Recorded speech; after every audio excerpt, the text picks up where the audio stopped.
बिस्मिल्लाहिर्रहमानिर्रहीम। अस्सलामुअलैकुम नाज़रीन मोहतरम, इससे पहले आप इस कहानी की 167 किस्तें सुन चुके हैं। अब किस्त 168 मुलाहिजा फरमाए। असला वगैरह भी यहाँ से हटा दिया गया था और ये इंतजाम भी कर दिए गए थे कि अगर कुछ लोग इस ठिकाने तक पहुँचते दिखाई दें तो उन लोगों समेत इस अड्डे को उड़ा दिया जाए। इसमें यकीनन जानू की कुछ और मसलहत रही होगी, लेकिन अब जानू इस दुनिया में नहीं था और शायद उसके बेशतर साथी भी ठिकाने लग चुके थे, इसलिए उस मसलहत के बारे में कोई कुछ नहीं बता सकता था, सिर्फ अंदाजे कायम किए जा सकते थे। मैंने नूरीन की आंखों में झांकते हुए कहा, तुमने अहकामात पर अमल क्यों नहीं किया? ये बटन दबाने के लिए यहाँ मौजूद क्यों नहीं रही? ये तो मुझे खुद भी नहीं मालूम। वो बेनियाजी से कंधे उचकाते हुए बोली, बस मेरा दिल नहीं चाहा। हालांकि मुझे मालूम नहीं था कि तुम लोग कौन हो। मेरे लिए तुम अंधेरे में हरकत करते हुए महज चंद साए थे। मुझे ये ख्याल भी आया था कि मैंने तुम्हें जिंदा छोड़ दिया तो तुम लोग मेरे साथ दुश्मनों का साथ सलूक भी कर सकते हो। इसके बावजूद मैंने बटन दबाने का इरादा नहीं किया और खुद क्लब में जाकर छुप कर बैठ गए। मुझे यह ख्याल भी आया कि इस हुक्म अदूली पर जानू मेरा न जाने क्या हशर करे।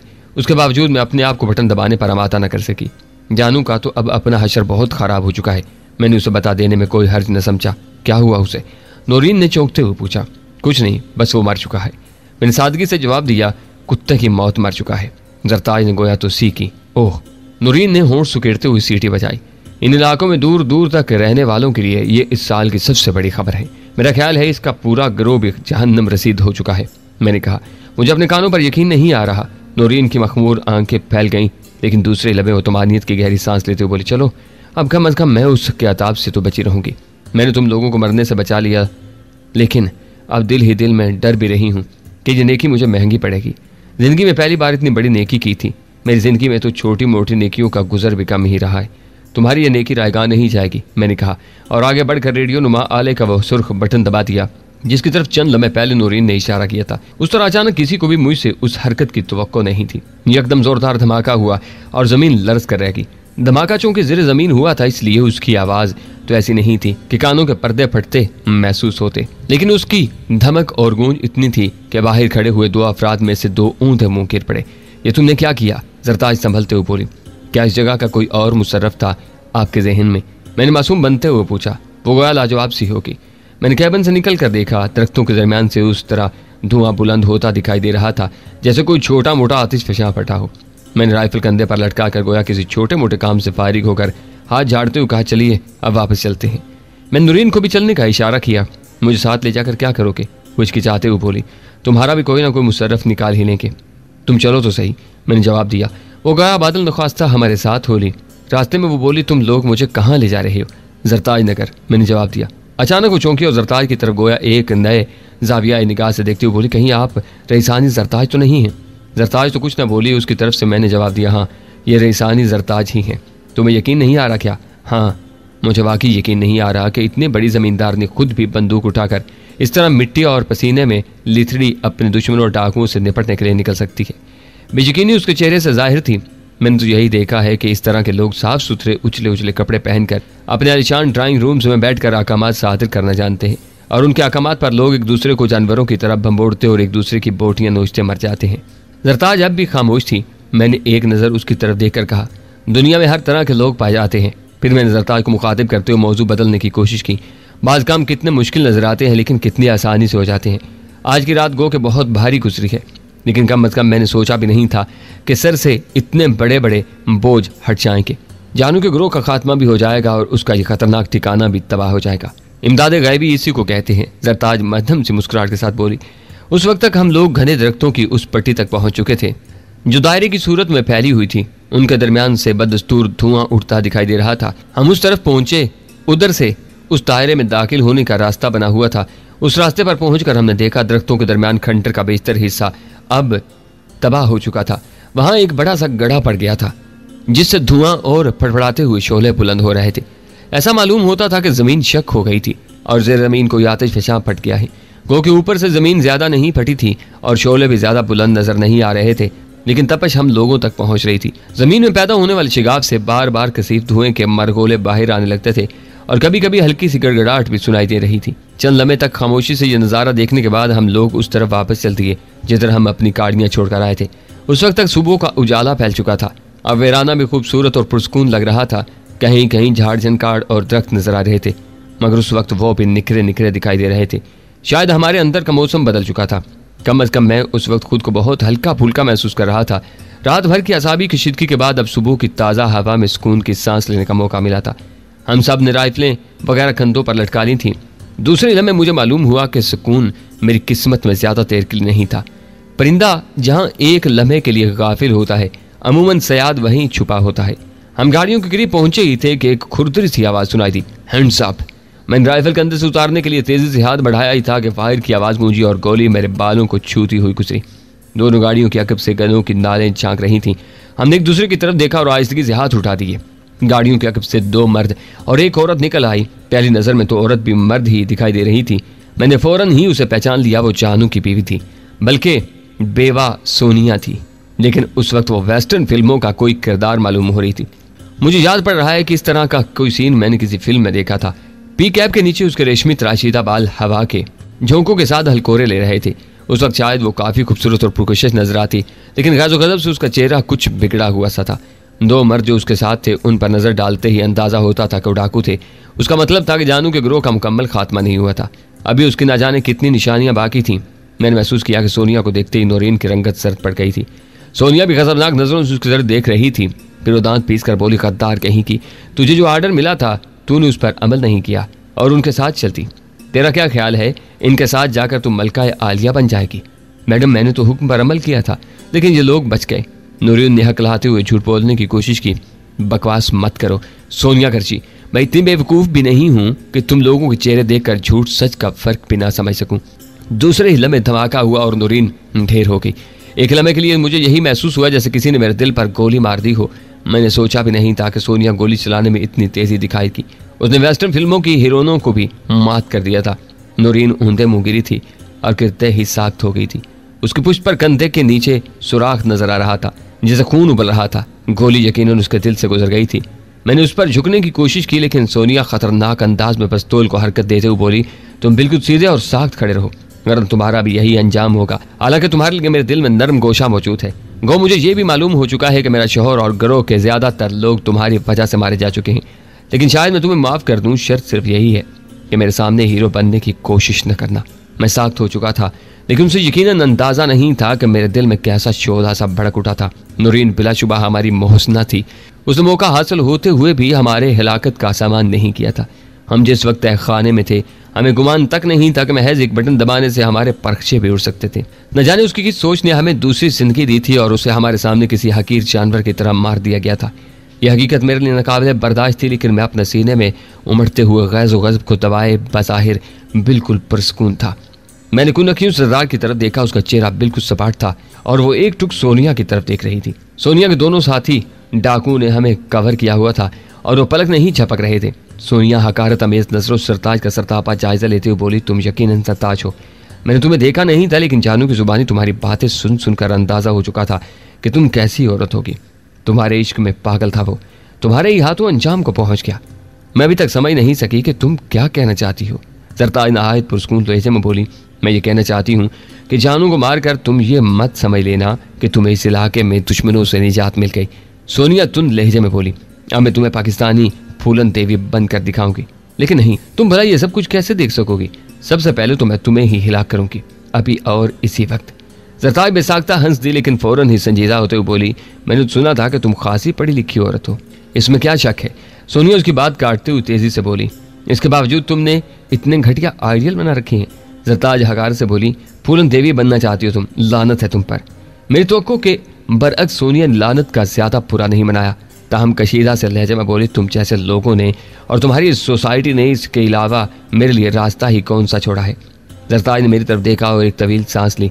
वही माशरे का रोना। दुनिया के ज्यादातर बुरे लोगों ने अपनी ख्वास्तों का जवाज घड़ने के लिए ये अच्छा अफसाना तराश रखा है।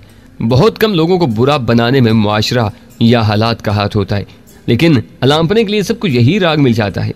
नजरिया तो मेरा अपना भी यही था, ताहम मैं खामोश रहा।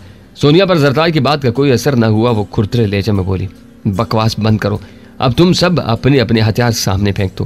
सरताज उसका हुक्म अनसुना करते हुए बोली, मैं चाहती हूँ तुम्हें मुझ जैसे लोगों और इस मुआशरे से शिकायत न रहे। मैं तुम्हें मौका देती हूँ कि तुम अब भी फूलन देवी बनने का ख्याल दिल से निकाल दो। तुम मेरे साथ चलो, तुम्हें बाइज्जत जिंदगी गुजारने के लिए जो भी मदद दरकार होगी मैं फराहम करूँगी। तुम जरा दबंग किस्म की औरत मालूम होती हो। मैं तुम्हें अपनी जमीनों की मैनेजर बना दूंगी। मैं चाहती हूँ औरतें इस किस्म के कामों में भी आगे आएं। ये पहली मिसाल होगी कि एक बड़ी जमींदारनी की जमीनों की मैनेजर भी औरत होगी। मुझे चारा मत डालो, मुझे मालूम है तुम इस किस्म के ख्वाब दिखाकर मुझे ले जाकर पुलिस के हवाले कर दोगी। जानू की बीवी और उसकी शरीके कार की हैसियत से मैं भी पुलिस को मतलूब हूँ। सोनिया मुंह बनाकर बोली, मैं इतनी छोटी औरत नहीं हूँ कि जान बचाने के खौफ से झूठ बोलने लगूं, झूठे वादे करने लगूं। मैं तो उन लोगों में से हूँ जो वादा निभाने के लिए जान भी दे देते हैं। तुम्हें पुलिस से बचाने की जिम्मेदारी भी मैं कबूल करती हूँ। अब तुम्हें क्या एतराज़ है? मैंने तो सुना था कि तुम अपने शौहर के डाकू होने से बेजार हो। तुम इस दलदल में आकर फंस गई थी, ये तुम्हारे आइडियल्स नहीं थे, वगैरह वगैरह। लेकिन अब तुम खुद डाकू बनने निकल खड़ी हुई हो। जानू डाकू था या दहशतगर्द, वो बहरहाल मेरा शौहर था। मैं उसे हलाक करने वालों को माफ़ नहीं कर सकती। मेरे हाथ इससे पहले भी खून से रंगे हुए हैं। अब ये गद्दार भी मेरे हाथों मारी जा चुकी है। उसने नूरीन की लाश की तरफ इशारा किया। अब तुम लोगों को भी जिंदा छोड़ने का मेरा इरादा नहीं है। जाहिर है इसके बाद मेरे सामने वापसी का रास्ता नहीं रहेगा। फिलहाल तो रास्ता मौजूद है, लेकिन अपने रास्ते तुम खुद बंद कर रही हो, जरताज ने कहा। इन दो आदमियों के अलावा भी अभी कुछ आदमी मेरे साथ हैं जो अपनी जान पर खेलकर मुझे अपनी सरदारनी समझकर जानू की छोड़ी हुई बादशाहत की हिफाजत की कोशिश कर रहे हैं। मैं उन्हें मरने के लिए छोड़कर तुम्हारे साए में पनाह नहीं ले सकती। ये मेरे लिए जाने देने वाले लोग हैं। मैं भी इनकी खातिर जान दे सकती हूँ। देखा, मैं तो पहले ही कह रही थी कि असल में तुम जैसे लोगों का खमीर ही खराब होता है। मुआशरे और हालात के तो सिर्फ बहाने होते हैं। सिर्फ बुरे लोग ही बुरे लोगों के लिए जान देने को तैयार रहते हैं, जरताज बोली। सोनिया के साथ ही डाकुओं में से एक बेताबी से कलाशनकोव को हरकत देते हुए हम पर से नजर हटाए बगैर सोनिया से मुखातिब, मैडम इस किस्से को जल्दी खत्म करें, अभी हमें अड्डे पर वापस जाकर बहुत से काम निपटाने हैं। सोनिया उसकी तरफ देखे बगैर हाथ के इशारे से उसे गोया तसल्ली देते हुए बोली, गम न करो, मैं बात इनसे कर रही हूँ, लेकिन मेरा दिमाग दूसरी तरफ भी काम कर रहा है।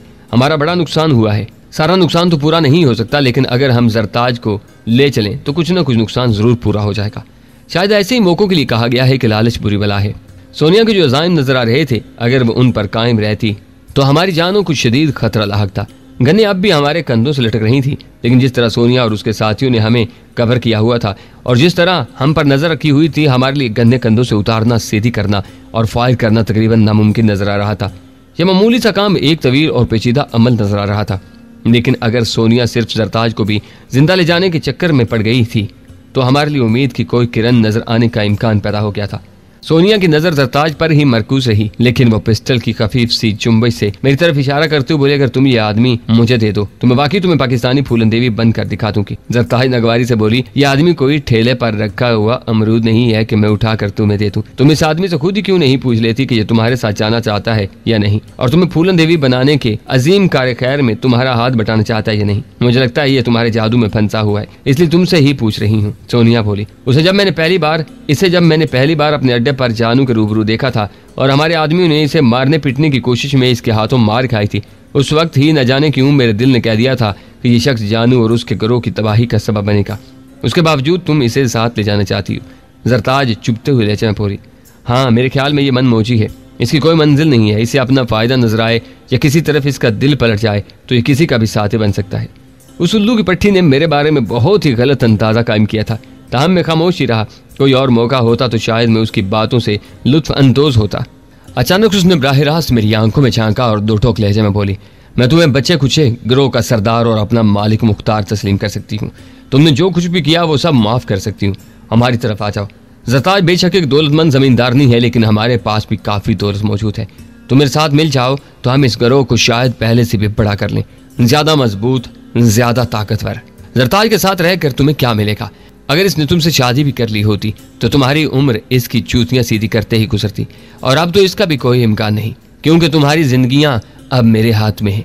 जब कोई ये कहता है कि फलां की जिंदगी उसके हाथ में है तो मुझे बड़ा अजीब लगता है। न जाने क्यों इसी लम्हे मुझे यकीन हो जाता है कि उसकी अपनी जिंदगी अंजाम के करीब पहुंच चुकी है। मैंने जरताज की तरफ देखे बगैर महसूस किया कि शायद उसका चेहरा सुर्ख हो रहा था। वो घुटे घुटे लेकिन बरहम से लहजे में बोली, तुम अब हद से ज्यादा बकवास कर रही हो। अफजल खान से मेरा कोई मुआशका नहीं चल रहा, हम शादी की तैयारियां हरगिज नहीं कर रहे, और अगर ऐसी कोई बात होती तब भी मैं इस तरह सरेराह खड़े होकर इसे डिस्कस करना हरगिज पसंद नहीं करती। तुम्हें अफजल खान से जो भी पूछना है वैसे ही पूछ लो, इतनी बकवास और दलील बाजी की क्या जरूरत है। सोनिया ने हल्का सा कहका लगाया।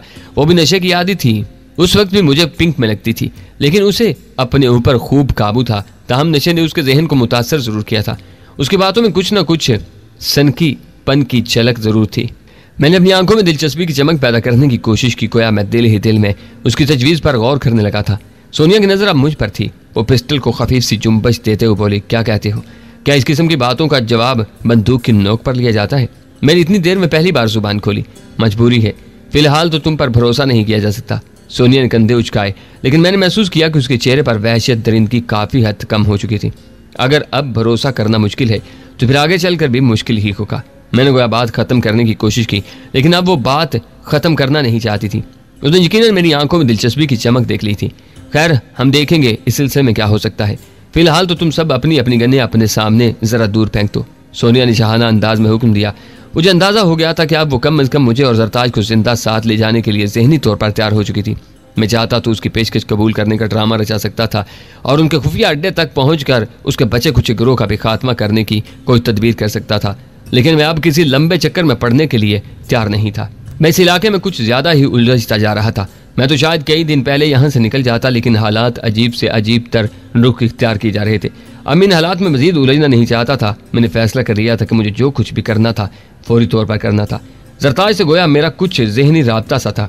न जाने क्यों मुझे यकीन था कि मैं जो कुछ सोच रहा हूँ, जो कुछ करने लगा हूँ, जरताज को उसका अंदाज़ा है और वो उसमें मेरा साथ थे। कि हमने अपनी अपनी गन्ने उतारने के लिए हाथ कंधों की तरफ बढ़ाए। हमारे आदमी हमसे ज़रा पीछे थे और एक दूसरे के ज़्यादा करीब नहीं थे। गो कि मैं मुड़कर उनकी तरफ देख नहीं सकता था, लेकिन मुझे किसी हद तक उनकी पोजीशन का अंदाज़ा था। एक मुहिम सी उम्मीद थी कि शायद वो खातिर ख्वाह फुर्ती का मुजाहरा कर सकें। तादाद बहरहाल हमारी ज़्यादा थी। हम सोनिया और उसके साथियों को कन्फ्यूज कर सकते थे। जो ही हमारे हाथ कंधों की तरफ बढ़े, सोनिया और उसके साथी कुछ और मुस्तैद हो गए। ट्रैगर्स पर उनकी उंगलियों का दबाव बढ़ गया। सोनिया ने तो पिस्टल दोनों हाथों से थाम लिया था और उसका निशाना मैं था। ज़्यादा नशा करने वालों की आंखें अमूमन धुंधलाई धुंधलाई से रहती हैं, लेकिन उसकी आंखों में उस वक्त सांप की सी चमक थी। नहायत आहिस्तगी से गन्ने कंधे से उतारना, ज़रा भी होशियारी दिखाने की कोशिश न करना।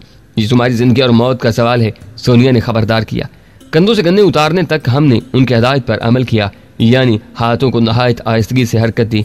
फिर बज़ाहिर हम गन्ने अपने सामने फेंकने लगे और उसी लम्हे हमारे हाथों ने तकरीबन यकसा अंदाज में हरकत की। मैंने अपनी गन सोनिया के मुंह पर दे मारी थी और जरताज ने उसके साथी के मुंह पर फेंकी थी। उसके साथ ही हमने ज़मीन पर गिरते हुए लोट लगाई थी। गोलियों की तड़तड़ाहट फिजा में गूंजी। हमारा सिर्फ एक आदमी खातिर ख्वाह फुर्ती का मुजाहरा कर सका। वो कंधे से गन उतारने और गिर कर लोट लगाते हुए ब्रस्ट मारने में कामयाब हो गया। उस ब्रस्ट ने सोनिया के दोनों ही आदमियों का बैक वक्त काम तमाम कर दिया था। इस दौरान हमारा एक आदमी भी काम आ गया, बाकी इत्तफाकन ही बच गए। किस्मत उन पर मेहरबान थी। सोनिया ने मजीद फायर करने के बजाय पलट कर भागने की कोशिश की ताकि हमारी रसाई से निकल जाए। चंद कदम हटकर वो हमें दोबारा निशाना बनाने की कोशिश कर सकती थी, लेकिन मैंने उसे उसका मौका नहीं दिया। उस वक्त तक उसकी टांग मेरी रसाई में आ चुकी थी। मैंने टांग पकड़कर खींच ली। वो गिर पड़ी, लेकिन गिरते गिरते भी उसने पलट कर फायर किया। मेरे सर से गोली जरा बुलंदी से गुजर गई। उसके बाद मैंने उसे गोली चलाने का मौका नहीं दिया। मैं उछल कर उस पर जा गिरा था। उसका पिस्टल वाला हाथ मेरे हाथ में आ गया। मैंने उसे किसी दरख्त की टहनी की तरह मरोड़ कर रख दिया। उसके हल्क से ज़िबा हुए बकरे की सी आवाज़ निकली। शायद उसका बाजू जोड़ ही से उखड़ गया था। पिस्टल उसके हाथ से छूट गया। मैंने झपट कर उसे उठा लिया। उस आखिरी लम्हे में मैंने उसके चेहरे पर बेपनाह दहशत और बेयकीनी देखी, लेकिन मैंने वो लम्हा सोच विचार में ज़ाया नहीं किया। मैंने उसी के पिस्तौल की गोली उसके सीने में उतार दी। गोली बिल्कुल उसी तरह ऐन उसके दिल से गुजर गई जैसे थोड़ी देर पहले नूरीन के दिल से गुजरी थी। ये मेरा अंदाज़ा था और उन मामलात में मेरे अंदाज़े शाज़ो नादर ही गलत होते थे। वो गोली भी उसके पिस्टल की आखिरी गोली थी। मैंने दोबारा ट्रैगर दबाया तो सिर्फ क्लिक की आवाज़ सुनाई थी। मैं आहिस्तगी से घूमा। वो जगह अब कुछ अच्छा मंजर पेश नहीं कर रही थी। एक लम्हे पहले तक जहाँ ज़मीन बेदाग थी, अब वहाँ खून फैला हुआ था और धीरे धीरे जज्ब भी हो रहा था। उस ज़मीन पर शायद बहुत ही मनहूस कदमों की आमदो रफ्त रही थी, जो खून की प्यासी हो गई थी। वरना ज़मीन ऐसी होती नहीं। वो तो अपनी कौक से इंसान के लिए रिज़्क़ और दौलत उगलती है। जरताज मेरे बराबर आन खड़ी हुई थी। वो मुतासफाना सी नज़रों सोनिया की लाश को देखते हुए बोली, ये औरत थी और ज़रा मुख्तलिफ किस्म की औरत थी, लेकिन तुमने उसे हलाक करने में एक लम्हा भी तामुल नहीं किया। मैंने नूरीन की लाश की तरफ इशारा करते हुए कहा, वो भी औरत थी और हमारी मोहसना थी। सोनिया ने भी उसे हलाक करने में एक लम्हा भी तामुल नहीं किया था। ओह, जरताज ने अजीब सी नज़रों से मेरी तरफ देखते हुए सिर्फ इतना ही कहा। मैंने गहरी सांस लेकर कहा, इसके अलावा अगर मैं एक लम्हा तामुल करता तो शायद सोनिया की जगह मेरी लाश पड़ी होती। अब हमें क्या करना चाहिए? जरताज एक लम्हे के लिए खामोशी के बाद बोली, हमारी गाड़ियों में अब सब लाशों को ले जाने की गुंजाइश नहीं। गाड़ी तो शायद इन लोगों की भी कहीं आस पास ही मौजूद होगी। मैंने कहा, लेकिन हमें लाशों को नहीं छेड़ना चाहिए। कुछ काम पुलिस के लिए भी छोड़ देना चाहिए। हमने कुछ दूर तक इधर उधर घूम फिर कर देखा। हम एक जगह दरख्तों के एक झुंड के हक में एक जीप खड़ी नजर आ गई। जिस वक्त हम लोग गोल्ड की क्लब की तबाही के नज़ारे में महब थे, शायद उस वक्त सोनिया और उसके साथी उस जीप में यहाँ पहुंचे थे। मैंने उस जीप की तलाशी ली, लेकिन उसमें कोई खास चीज़ नहीं थी। हमने उसे वहीं छोड़ दिया और अपनी 2 गाड़ियों में बैठकर वापस रवाना हो गए। हम सरताज नगर वापस पहुंचे तो एक पुलिस पार्टी वहां पहुंची हुई थी। एक DSP उनकी क़यादत कर रहा था। पुलिस गांव के उन लोगों में से चंद के बयानात कलमबंद कर रही थी जिन्होंने डाकुओं से मुकाबले में हिस्सा लिया था। कामदार उनसे निपट रहा था। पुलिस का सामना होने से पहले ही जरताज को उनके बारे में तमाम इतलात मिल गईं। वो अभी बाग ही में थे। जो शख्स उनके बारे में इतला लेकर आया था, जरताज ने उससे कहा, ठीक है, उन्हें अपना काम करने दो, मैं इस वक्त सख्त थकी हुई हूँ, हवेली में जा रही हूँ। पहले मैं ज़रा सुस्ता लूँ और अपना हुलिया थोड़ा बहुत ठीक कर लूँ, उसके बाद DSP साहब को मेरे पास ले आकर आना। ठीक है रईसानी जी, वो शख्स हाथ बांध कर बोला और जरताज ने पजीरों का रुख हवेली की तरफ मोड़ दिया। हवेली में निचली मंजिल पर कई लाशें उसी तरह पड़ी थी। जरताज ने अपने आदमियों को मुख्तलिफ काम संभालने के सिलसिले में हदायत दे दी और मेरे साथ ऊपर की मंजिल पर आ गई। मुझे ऊपर की मंजिल के ड्राइंग रूम में बिठाकर वो चंद ही मिनट में लिबास तब्दील करके और अपना हुलिया काफ़ी हद तक दुरुस्त करके वापस आ गई। उस काम में इतनी फुर्ती दिखाकर उसने गोया औरतों की रवायत को तोड़ दिया था। मैं उस वक्त उसी बालकोनी में चिक के पीछे खड़ा था जहां से मैंने कुछ दिन पहले जानू और खमीसू खान वगैरह की आमद का नज़ारा किया था। मुझे यकीन करना मुश्किल हो रहा था कि अब उन लोगों का खात्मा हो चुका था। मैंने महसूस किया कि अब यहाँ मेरा काम भी ख़त्म हो चुका है। कुदरत मुझसे जो काम लेना चाहती थी ले चुकी थी। अब मुझे यहाँ से रुखसत हो जाना चाहिए था। मुझे पुलिस की नज़र में आने की ज़रूरत नहीं थी। उससे मेरे लिए उलझनें खड़ी हो सकती थी और मेरे यहाँ से निकलने के प्रोग्राम में ताख़ीर हो सकती थी। जरताज थके थके से अंदाज में एक सोफे पर ढेर हो गई। मैंने राइफल उसके सोफे के सहारे खड़ी करते हुए कहा, मेरा ख्याल है मैं रुखसत होने के लिए यही वक्त मुनासिब है। मैं पुलिस के चक्करों में पड़ना नहीं चाहता। मैं खामोशी से रुखसत हो जाना चाहता हूँ। आप जिस तरह मुनासिब समझें पुलिस को कहानी सुना दीजिएगा। उसने हैरत से मेरी तरफ देखा। अब ऐसी भी क्या आफत आ रही है? ये कौन सा वक्त ढूंढा है तुमने रुखसत होने का? हम इतनी खतरनाक सूरत हाल में गुजरे हैं, तुम कम से कम एक आध दिन तो सुस्ता लो। पुलिस की तुम फिक्र मत करो, उनसे मैं निपट लूंगी। अब मैं इतनी भी गई गुजरी नहीं हूँ। शराफत और अमन से रहने का यह मतलब नहीं है कि मेरा यहाँ कोई दबदबा नहीं है। नहीं, ये मसला नहीं है। मैंने मुस्कुराते हुए कहा, वैसे ही न जाने क्यों मेरा दिल कह रहा है कि मैं यहाँ मजीद 1 आध घंटा भी रुकूंगा तो मजीद उलझता चला जाऊँगा। अब मेरा चले जाना ही बेहतर है। थोड़ी सी बहस तमहीज़ के बाद बिलाकर उसने मुझे जाने की इजाज़त दे दी और बोली, कम अज़ कम अपना हुलिया तो कुछ ठीक करते जाओ। मैं तुम्हारे लिए किसी ढंग के लिबास का तो फौरी तौर पर बंदोबस्त नहीं कर सकती, लेकिन कम अज़ कम साफ शलवार कमीज़ मुहैया कर सकती हूँ। उसने मुलाजमा को ज़रा बड़े साइज़ की एक शलवार कमीज़ का इंतज़ाम करने के लिए कहा। मेरी हालत उस वक्त वाकई खाना बदोशों से बदतर थी। मैं जब लिबास तब्दील करके और जरताज ही की तरह अपने आप को थोड़ा बहुत झाड़ फूंच कर दोबारा उसके सामने आया तो वो किसी सोच में डूबी बैठी थी। मेरी हार सुनकर सर उठाते हुए बोली, सफ़र के लिए तुम्हें कुछ रकम की ज़रूरत होगी, मैंने कुछ इंतज़ाम कर रखा है। मैंने सारी लाते हुए कहा, आपने मुझे जो सर्वेंट क्वार्टर दे रखा है वहाँ एक अलमारी में मैंने कुछ रकम छुपाई हुई है, उसे तो भूल जाओ।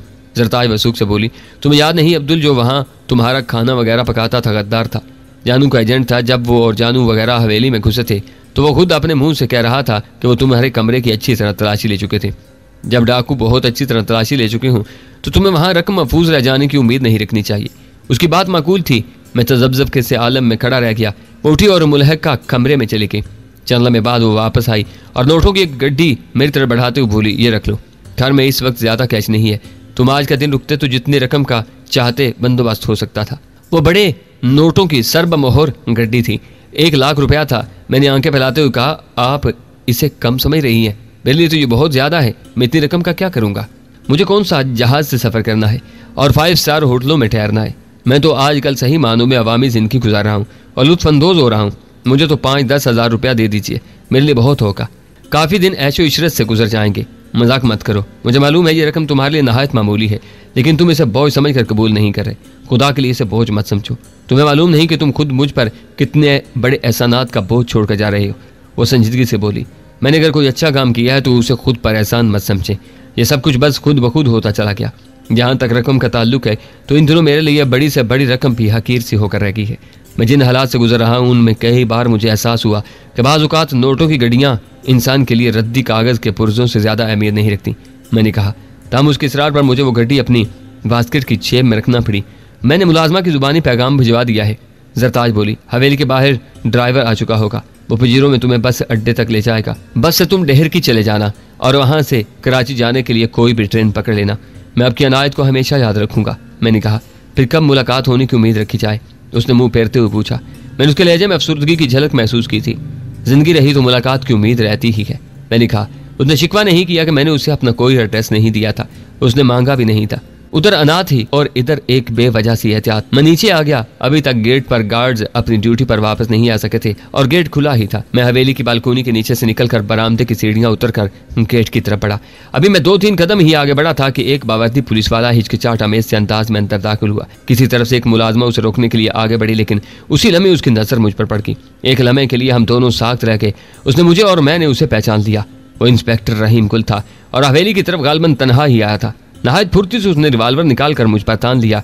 मैं उस वक्त बिल्कुल निहत्था था। मैंने पलटकर भागने या इधर उधर होने की कोशिश नहीं की। तुम्हें मेरे साथ चलना होगा, वो फैसला कुन लहजे में बोला। इस वक्त तक वो तवील और अरीज अहाते के वस्त में पहुंच चुका था। मैं उस वक्त खुद अपने अलावा किसी के साथ नहीं चल सकता था। मैंने ठंडी सांस लेकर कहा, दर हकीकत में ऐसी सूरत हाल के अंदेशे की वजह से यहाँ मजीद नहीं रुक रहा था, लेकिन इस किस्म की सूरत हाल फिर भी मेरे सामने आ ही गई थी। मैं हर हाल में तुम्हें साथ ले जाऊंगा, वो जिद्दी इंसानों के अंदाज में बोला। मालूम नहीं वो अकेला किस चक्कर में हवेली की तरफ निकल आया था। बाकी पुलिस वाले शायद अभी बाग और गांव में ही अपनी कार्रवाइयों में मसरूफ थे। यह भी मुमकिन था कि रहीम गुल उनके साथ नहीं बल्कि अलग ही अपने तौर पर आया हो। अहाते में उस वक्त भी कई लाशें पड़ी थी और रहीम गुल के तेवर कुछ ऐसे थे जैसे वो उनमें एक और लाश का इजाफा करना चाहता हो। आखिर तुम क्यों मुझे साथ ले जाने पर तुले हुए हो? मैंने मुलायमे से पूछा। क्योंकि तुम एक खतरनाक मुजरिम हो, कत्ल और डकैती की कई वारदातों में मुझे मतलूब हो, वो सख्त लहजे में बोला। तुम्हें या कानून को? मैंने वजाहत चाही। एक ही बात है, वो बोला। हालांकि इस बदबख्त को मालूम हो चुका था कि मैंने उसकी जान बचाई थी, उसके बावजूद वो न जाने क्यों अपने ख्याल पर अड़ा हुआ था। मैं मुजरिम नहीं हूँ, ना ही मैंने किसी बेगुनाह को कत्ल किया है और ना ही मैंने कोई टाका डाला है। मैंने मुलायमे से कहा, मुझे जाने दो। अगर ये बातें इतनी ही आसानी और सादगी से तय हो जाया करती तो फिर पुलिस और अदालतों वगैरह की क्या जरूरत थी? वो इस्तज़ाहिया से लहजे में बोला। तुम्हें यकीन है कि मैं खतरनाक मुजरिम हूँ? मैंने उसकी आंखों में आंखें डालते हुए पूछा। वो कुछ गड़बड़ा गया था। मेरे यकीन को छोड़ो, फैसला अदालत में होगा। मेरा काम तुम्हें गिरफ्तार करके अदालत में पेश करना है।